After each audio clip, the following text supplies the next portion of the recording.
Bueno, lo de Taita Laureano en Ampués, pues fue tan importante el liderazgo que él tuvo. Resulta que en los años 80 y primeras temporadas de los 90, pues fue la persona que lideró la organización de la comunidad indígena de los Guardas de Huachucal, del pueblo de los Pastos. Igual, pues la relación era con los demás pueblos indígenas, y entonces aquí en Huachucal pues se arrancó el liderazgo precisamente en esta vereda. Aquí se hacían reuniones clandestinas, podríamos decir, porque es que era muy complicado pues afuera que sepan que hay un líder que está hablando de la lucha por la tierra. En esa época era muy duro, se hablaba de que nosotros invadíamos la tierra y era al contrario, prácticamente tenían invadida nuestra tierra, que poco a poco se ha ido liberando, poco a poco nuevamente vamos en conquista de las tierras.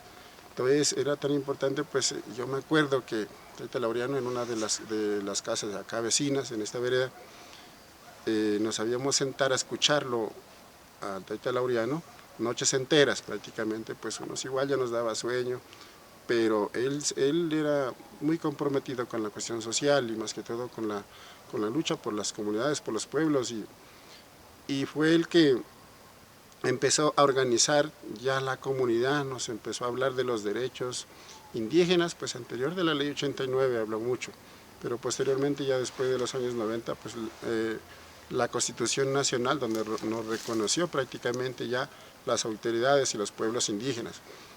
Entonces se pudo avanzar mucho más ya en la cuestión de conocer todos los derechos indígenas. Y fue la persona que prácticamente siempre nos habló de los derechos, y pues prácticamente el Taita Laureano fue una persona muy reconocida a nivel de acá, del pueblo de los Pastos, a nivel de otros pueblos indígenas, a nivel nacional, por el liderazgo que él tenía. Él no descansaba, él leía mucho, tenía muchos libros de la lucha y de derechos indígenas y derechos de los demás ciudadanos. Él, pues sí, dejó incluso un archivo importante. Dentro de eso, pues algunas personas podemos tener algo de esos libros, que realmente donde aprendimos muchas cosas. Don Carlos, ¿por qué esas primeras reuniones que tuvieron, que se dieron con don Laureano, tenían que ser casi que clandestinas? Pues la verdad es que era complicado como el sometimiento que teníamos sin conocer los derechos. Entonces eh, bueno, nos reuníamos ya por 7 de la noche en alguna casa, y él hablaba de mucho el derecho, pero igual teníamos como el temor, porque es que la ley nos tenía sometidos, y hablar de la lucha por la tierra, hablar de la recuperación de las tierras, igual era comprometerse, pues porque es que había mucho interés por la tierra de parte de los propietarios, de los que hasta ahora pues tienen grandes fincas, y nosotros pues prácticamente estábamos aislados a la cordillera, aislados a las veredas, prácticamente no teníamos dónde trabajar. Entonces era complicado hablar de la recuperación de tierras, porque había muchos intereses de por medio, intereses económicos, y no estaba bien para los de afuera, los que no son indígenas, que se empiece a construir liderazgo, se empiece a hablar de derecho y se empiece a reclamar el derecho.